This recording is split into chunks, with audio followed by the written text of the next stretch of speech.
সকালবেলা যদি কেউ সূরা ইয়াসিন পড়ে তাহলে সারা দিনের সব কাজগুলো আল্লাহ তার জন্য সহজ করে দেয়। আবার রাতে যদি কেউ সূরা ইয়াসিন পড়ে সারা রাতের সব কাজ তার জন্য আল্লাহ তাআলা সহজ করে দেয়। এবং ইবনু কাসির ওনার তাফসিরে মিন তাজরিবাতিহি, মানে তার এক্সপেরিয়েন্স থেকে, কোনো হাদিস দলিল না, ওনার অভিজ্ঞতা থেকে বলেছেন যে আমি যখনই কোনো বিপদে পড়েছি সূরা ইয়াসিন তেলাওয়াত করার পর আল্লাহ তাআলা ওই কাজটা আমার জন্য সহজ করে দিয়েছেন।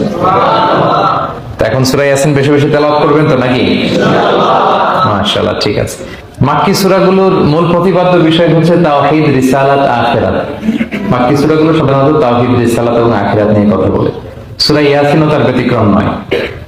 এই সূরার মূল কথা তাওহীদ, রিসালাত এবং আখিরাত। বিশেষ করে পুনরুত্থান, পুনরুজ্জীবন, the concept of resurrection, life after death, মৃত্যুর পরে যে আবার আমরা জাগবো ঘুম থেকে, আবার জীবন হবে, আবার বিচার হবে, এটা বিশ্বাস হয় আপনাদের?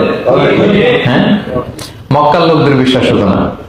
তারা অবাক হয়ে শুনতো রাসূল সাল্লাল্লাহু আলাইহি ওয়াসাল্লামের কাছ থেকে যে বলে কি আমরা মরে যাব, পচে যাব, গলে যাব, জীর্ণ শীর্ণ হয়ে যাব, আমাদের হাড্ডি খুঁজে পাওয়া যাবে না, অস্তিত্ব পাওয়া যাবে না, আবার আমরা নাকি জীবিত হব, আবার নাকি উঠবো, আবার বিচার, আবার কি কি বলে মুহাম্মদ। তারা মিলাতেই পারতো না এটা।